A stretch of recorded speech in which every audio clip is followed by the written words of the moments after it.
또 수없이 넘어지고 일어서고 넘어지고 일어서고를, 그래서 생애 초기만 우리가 생각한다면 이 인간을 동물 중 가장 무능한 존재라고 해도 지나친 말이 아닐 것입니다. 구독, 좋아요, 알림 설정까지. 저는 어릴 때 염소가 새끼 낳는 것을 본 적이 있는데 너무 신기해서 아직도 그 기억이 생생합니다. 제가 본 염소 새끼는 태어나자마자 몇 번 띠뚱띠뚱 하더니 금방 두 발로 섰고, 그리고 나서는 금방 또 어미 염소의 젖을 찾더라고요. 동물의 생태를 보면 인간하고는 달라서 참으로 발육이 빠릅니다. 우리 아이들은 수도 없이 넘어지고 나서 겨우 뭔가를 의지해서 일어서려면 그것도 적어도 7, 8개월 이상의 시간이 필요한데, 여기에 비해서 태어나자마자 일어서는 동물들의 신체 발육은 신기하기만 하죠. 우리는 아이들이 뒤뚱거리며 그저 한 발자국만 떼도 박수를 치고 걷는다고 환호를 합니다. 그렇게 걸음마를 떼기 시작해도 또 수없이 넘어지고 일어서고 넘어지고 일어서고를 반복하고 나서야 생후 1년 정도 되어 이제 웬만큼 걸을 수 있게 되죠. 인간의 이러한 신체 발달만을 우리가 동물과 비교한다면 인간은 틀림없이 동물에 비해서 한없이 열등한 존재죠. 그런데 신체 발달만이 아니라 사고의 발달에서도 인간이 동물보다 여러 면에서 뒤지는 것을 볼 수 있습니다. 예를 들어 5, 6개월 된 어린아이들은 앞에 이렇게 있던 물건이 뒤로 사라져버리면 그것이 영원히 사라진 것처럼 생각하고 더 이상 찾지를 않습니다. 그러나 1년쯤 되면 비록 물건이 눈앞에 보이지 않아도 그것이 어딘가에는 존재하고 있다는 것을 알아서 뒤로 가서 찾으려는 그런 행동을 합니다.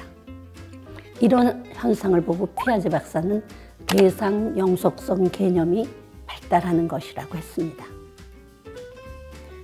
이런 대상 영속성 개념도 인간은 생후 1년이 다 되어서야 제대로 습득하게 되지만 고양이는 6개월 정도면 이러한 것을 이해하게 되죠.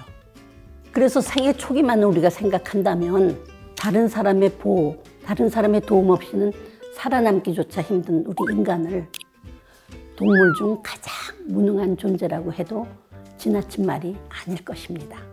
그러나 인간은 무한한 가능성을 가지고 있어서 그 보이지 않던 잠재 능력이 오랜 시간을 거치면서 서서히 발휘되죠. 결국 동물로서는 도저히 이룰 수 없는 많은 것들을 이룩하게 되고, 그래서 우리는 감히 인간을 만물의 영장이라고 합니다. 요즘 조기교육의 열기는 걷잡을 수가 없습니다. 사람들은 무엇이든지 무조건 빨리 가르치면 더 잘할 것이라고 생각하는 것 같습니다. 그러나 인간의 발달은 반드시 서둘러서 좋은 것만은 아닙니다.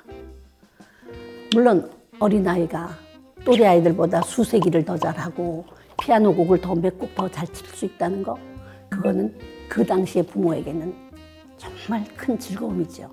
그러나 우리가 생각해야 할 것은 앞으로 70년, 80년을 더 살아야 할 우리 아이들의 인생입니다.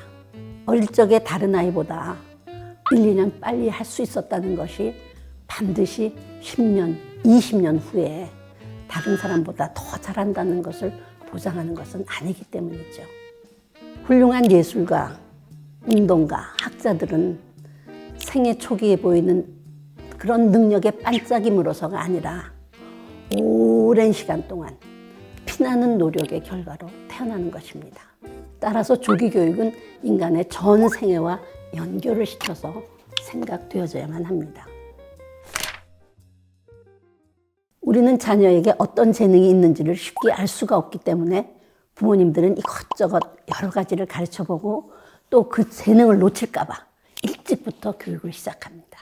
4살 때부터 작곡을 하였다는 모차르트를 잘 알고 있기 때문에 사람들은 한시라도 빨리 자녀에게 음악 교육을 시켜야만 훌륭한 음악가가 될 것이라고 기대합니다. 그러나 많은 천재적인 음악가들은 부모가 그 능력을 감지해서 체계적인 교육을 시키기 이전에 이미 그 방면에 관심을 갖고 스스로 몰입한 경우가 많습니다. 예를 들면 유명한 음악가 루빈스타인은 3살 때 누나의 피아노 레슨을 위해서 집에 피아노가 들어오니까 혼자 가서 소리를 내보고 음을 알아내고 하면서 즐겁게 놀았답니다. 그래서 피아노가 있는 방을 자신의 천국이라고 했죠.